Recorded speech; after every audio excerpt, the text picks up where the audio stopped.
लाहरलायदोलै रायजोफोरनि तामुलपुरनि मंगलबारावनो खेला सोरबाफोर गेलेनो गोसो दंबा लानो हागोन।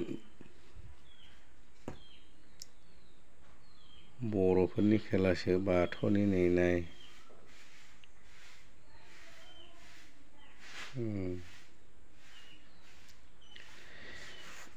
फार्स्ट प्राइज अदि दङ नै,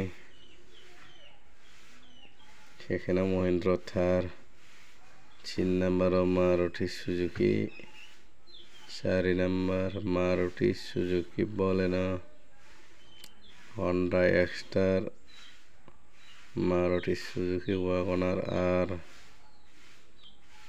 Maruti Suzuki Alto K ten, Renault Kwid 8 number, 9 नंबराव मारुति सुजुकी प्रेस्नो, निसान,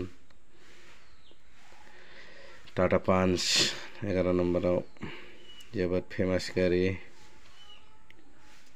100 थाखायाव लाख लाख थाखानि मालिक जानो हागोन रायजोफोर। लाहरदो मंगलबारावनो खेला 16 तारिखआव 12 नंबर मारुति सुजुकी इक' दे लाहरलाबायदो। माथो रावबो लाहरथारा नायोल'।